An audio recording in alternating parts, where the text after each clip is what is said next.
Oke, anak-anak, mungkin kita sambil menunggu yang lain ya, kita mulai saja. Assalamualaikum warahmatullahi wabarakatuh. Selamat pagi anak-anak. Terima kasih telah hadir, walaupun kita baru 2 murid yang hadir di Zoom kali ini. Mungkin ini pertama kali kita untuk nge-Zoom untuk mapel saya.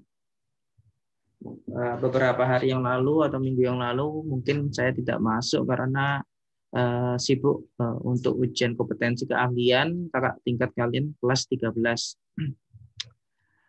Kita melanjutkan langsung saja ke materi anak-anak.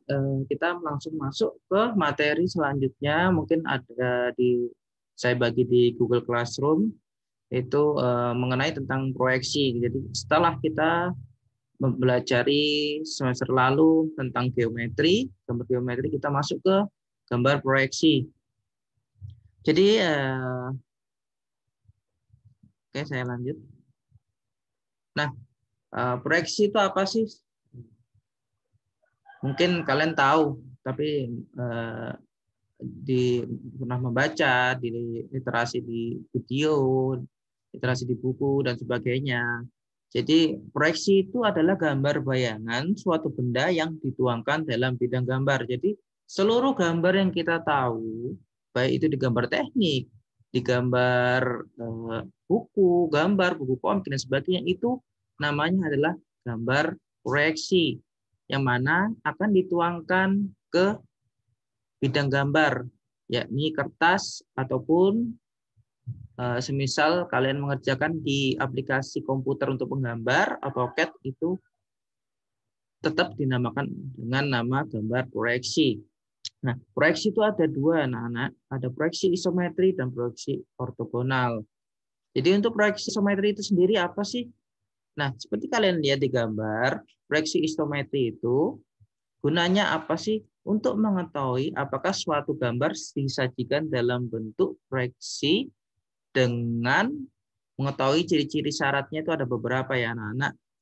Kalian bisa lihat di gambar, itu proyeksi isometri itu sudutnya, kalau kalian bisa lihat, itu pasti memiliki sudut 30 derajat terhadap garis mendatar. Lalu untuk sudut dan antara sumbu satu lainnya yakni 120 derajat. Semisal kalian menggunakan busur derajat untuk menghitungnya, kalian bisa lihat ini sudut ini yang di bawah ini dan sudut di atas itu menunjukkan sudut isometri atau ciri khas dari proyeksi isometri, yakni memiliki sudut 30 derajat. Oke, saya lanjut. Nah, ada juga yang namanya proyeksi ortogonal ya anak-anak. Ini nanti kita bahas lebih mendalam karena untuk proyeksi ortogonal ini banyak sering digunakan di dalam gambar teknik. Nah, proyeksi ortogonal itu apa sih anak-anak? Proyeksi ortogonal itu adalah gambar proyeksi yang bidang proyeksinya mempunyai sudut tegak lurus terhadap proyektornya. Proyektor itu apa sih? Proyektor itu mata kita. Mata di saat melihat suatu bidang itu namanya proyektor. Kalau misalnya dituangkan ke kehidupan kita sehari-hari. Nah, di proyeksi ortogonal itu sendiri ada namanya proyektor, bidang proyeksinya, dan proyeksinya. Proyeksi itu bayangan gambar yang kita tangkap oleh mata, itu namanya proyeksi ya anak-anak. Saya lanjut.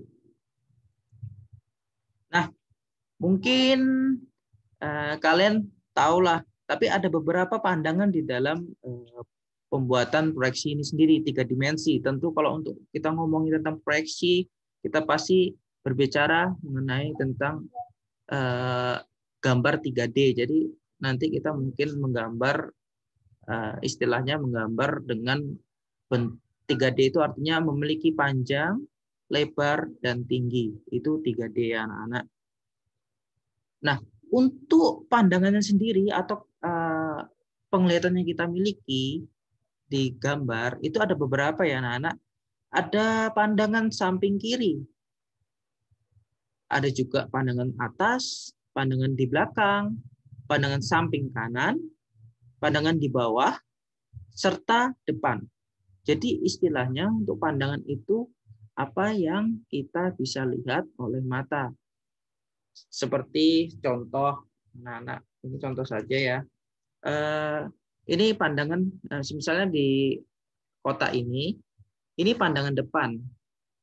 Tentu memiliki pandangan bawah, dilihat dari bawah maksudnya. Atau bisa juga dilihat dari atas, dari depan, dari samping kiri, samping kanan. Itu semua namanya adalah pandangan di dalam proyeksi ini sendiri. Atau yang kita bisa namakan itu proyeksi 3 dimensi yang ada di gambar proyeksi ortogonal. Tapi untuk gambar proyeksi di ortogonal itu sendiri ada pandangan depan, pandangan atas, dan pandangan samping kanan. Kebanyakan seperti itu ya anak-anak. Oke. Nah, sedangkan untuk bidang-bidang proyeksinya itu dibagi 4. Ya ini kuadran 1, kuadran 2, kuadran 3, kuadran 4. Jadi ada 4 kuadran di bidang proyeksi itu sendiri. Dan itu semuanya berdasarkan atau dilihat dari bidang horizontal dan bidang vertikal. Jadi intinya proyeksi itu 360 derajat ya anak-anak. Karena kalau di MTK pun sendiri kuadran 1 sampai kuadran 4 itu sudutnya adalah memiliki sudut 360 derajat. Artinya benda yang kita proyeksikan itu memiliki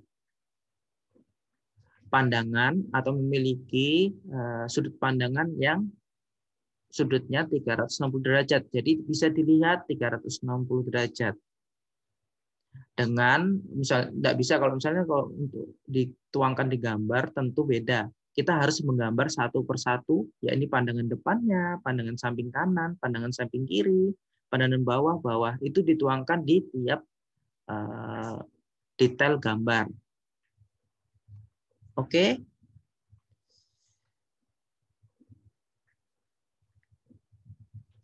Saya lanjut. Nah, kita untuk proyeksi ortogonal itu sendiri ada yang dinamakan proyeksi Amerika, anak-anak. Jadi proyeksi Amerika itu yang dilihat adalah bidang horizontal, bidang depannya, dan bidang vertikal.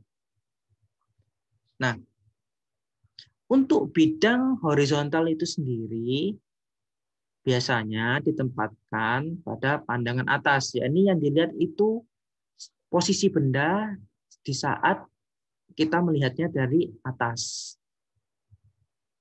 Jadi misalnya kalau kita membuat gambar suatu gambar benda itu kita mengimajinasikan bahwa kita menggambar bagian atas dari suatu benda. Itu untuk bidang horizontalnya proyeksi Amerika. Sedangkan untuk bidang D atau bidang depannya itu yang kita lihat tentu bagian depan dari suatu benda. Jadi nanti semisal nanti ada soal dan sebagainya untuk menggambar, yang digambar itu untuk cukup bagian depan saja. Bukan langsung melihat, bisa lihat ini enggak. Jadi yang digambar itu bagian depan dari suatu benda ya anak-anak. Nah, sedangkan untuk bidang vertikalnya itu yang dilihat mana? Untuk proyeksi Amerika sendiri memiliki ketentuan atau syarat yang dilihat itu cukup bagian kanan. Jadi ini kan depan, sedangkan ini kanan. Jadi yang kalian gambar itu bagian kanannya anak-anak. Kita berubah atau kita imajinasikan diri kita melihat di bagian kanan dari suatu benda, kita tuangkan di gambar, kertas gambar. Nah, tidak perlu menggambar bagian depan, bagian atas, cukup bagian samping kanan. Oke. Mungkin ada yang ditanyakan dari sampai sini, Dahlia dan Risna, siapa tahu ada yang kayak saya kecepatan, mungkin silakan ditanyakan sambil ya. Nah, mungkin sambil saya melampirkan materi ini lagi, melanjutkan, mungkin bisa dilihat di slide. Nah, untuk pandangan proyeksi Amerika itu sendiri, tentu yang dilihat yakni pandangan atas, ya, yang misalnya nanti ada soal untuk menggambar suatu bidang nih, suatu benda.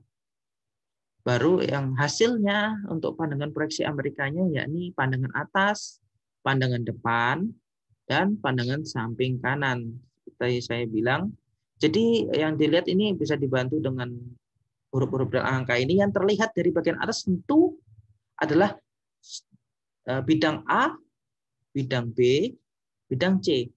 Kita tidak bisa melihat bidang E, D, dan F. Karena apa? Karena itu sudut, istilahnya sudut yang sejajar dengan mata.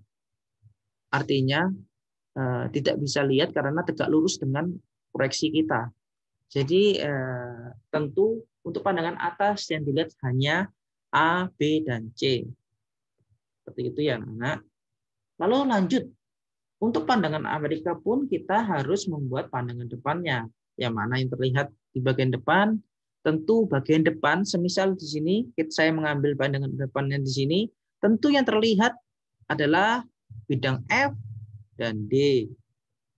Tentu kita tidak bisa melihat bidang E, bidang B, bidang A, karena sejajar dengan pandangan kita ya anak-anak.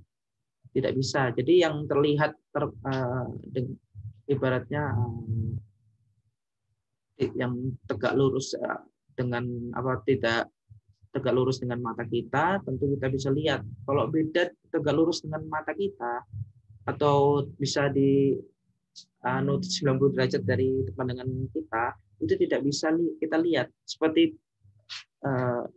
titik atau bidang E, bidang B, bidang A, terus ada juga di sebelahnya mungkin ada bidang ini, ada bidang belakangnya anak-anak, itu kita tidak bisa lihat. Yang kita bisa lihat hanya D dan F. Jadi yang kalian gambar nanti mungkin nanti kalian gambar adalah bidang F, bidang D-nya. Nah, untuk proyeksi Amerikanya juga ada yang kita bisa lihat, ya ini bidang pandangan samping kanan. Kita gambar pandangan samping kanan.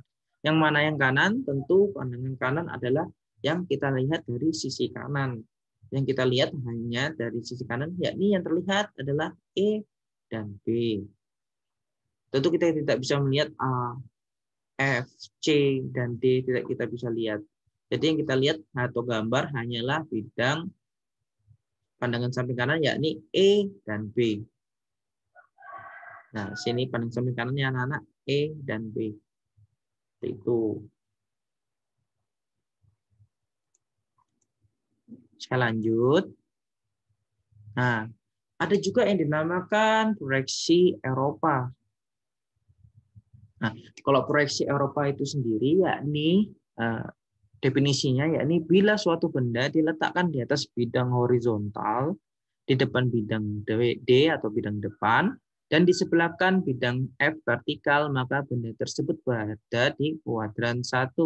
Jika benda yang di kuadran 1 kita proyeksikan terhadap bidang H, V, dan D, maka akan didapat gambar atau proyeksi, dan proyeksi ini disebut proyeksi kuadran 1, ada yang dikenal dengan proyeksi Eropa.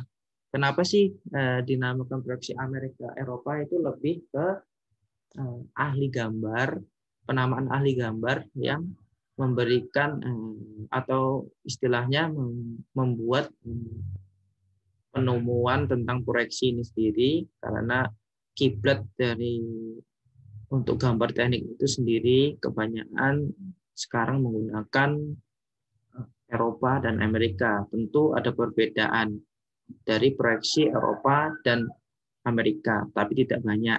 Cuma cara melihat, cara kita memproyeksikan saja yang berbeda.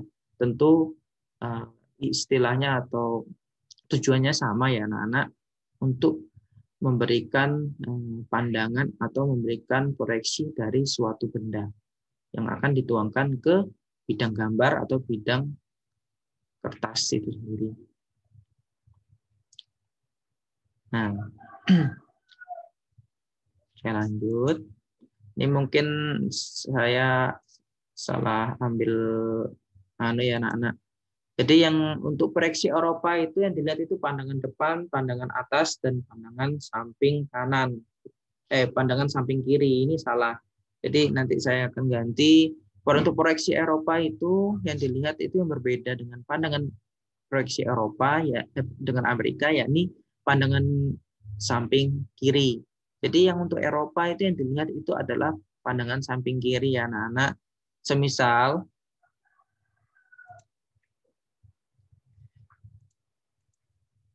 kita kembali ke gambar tadi, yang semisal untuk di pandangan atas dan pandangan depan itu sama untuk proyeksi Eropa. Tapi yang berbeda adalah semisal yang digambar adalah proyeksi Eropa yang dilihat itu pandangan samping kiri. Jadi yang dilihat itu di bagian ini titik di bagian arah sini ya anak-anak. Jadi untuk di bagian untuk pandangan proyeksi untuk proyeksi Eropa itu yang dilihat itu pandangan samping kiri yang berbeda dengan proyeksi Amerika. Jadi kalian bisa ingatkan atau kalian tekankan atau poinkan untuk proyeksi Amerika yang dilihat itu pandangan samping kanan. Sedangkan untuk proyeksi Eropa yang dilihat itu pandangan samping kiri ya anak-anak. Jadi bedanya itu antara pandangan samping kiri dan pandangan samping kanan. Kalau kanan Amerika, kalau kiri itu Eropa. Seperti itu saja biar mudahnya. Kalau untuk pandangan atas, pandangan depan itu sama ya, anak. Saya lanjut. Nah, untuk simbol proyeksi. Untuk simbol proyeksi itu nanti ketika di gambar itu ada yang namanya simbol proyeksi proyeksi Eropa dan Amerika. Untuk proyeksi Eropa yang dilihat itu adalah ini bedanya. Untuk yang A itu untuk simbol proyeksi Eropa.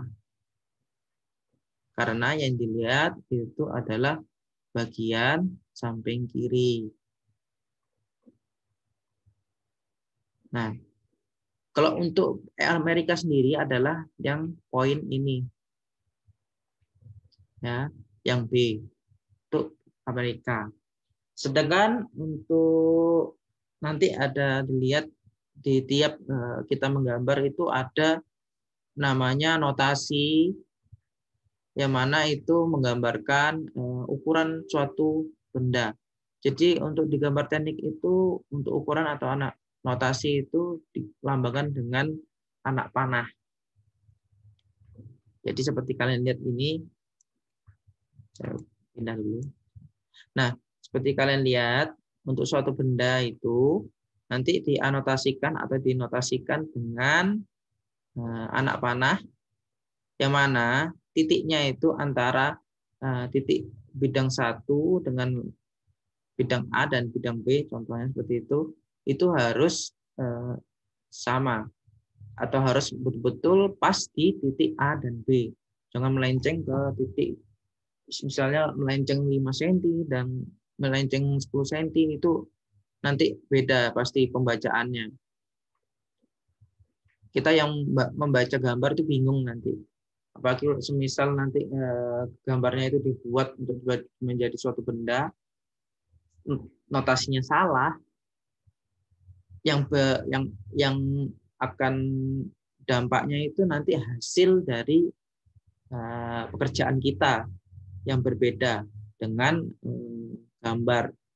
Karena kalau gambar kerjanya atau gambar tekniknya atau gambar suatu benda itu berbeda, maka nanti hasilnya atau real kita kerjakan itu pasti berbeda ya. Jadi perhatikan untuk penotasian atau penunjukan ukuran dari suatu gambar. Nah, ini tadi yang penempatan pandangan proyeksi Eropa. Yang dilihat itu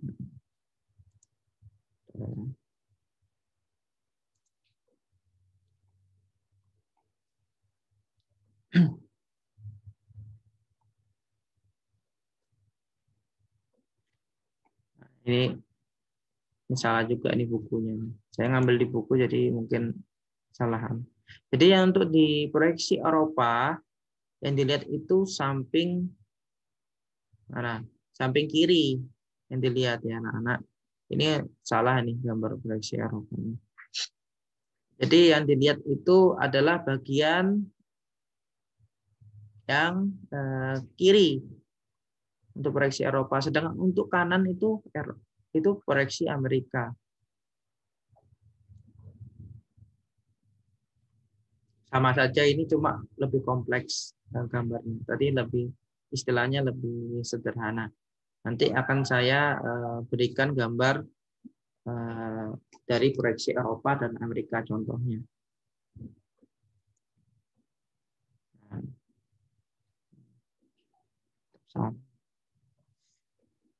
Oke, mungkin sekian dan terima kasih untuk materi hari ini. Untuk tugas gambar nanti saya bagikan di Google Classroom selanjutnya. Terima kasih kepada Dahlia dan Rizna dan mungkin teman-teman lain. Oke, nanti ditunggu saja, mungkin ada tugas untuk minggu depan, tapi nanti saya bagikan contohnya proyeksi Amerika dan Eropa yang benar.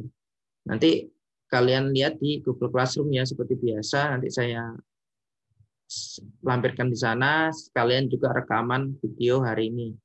Terima kasih ya anak-anak untuk hadir hari ini. Saya ucapkan terima kasih.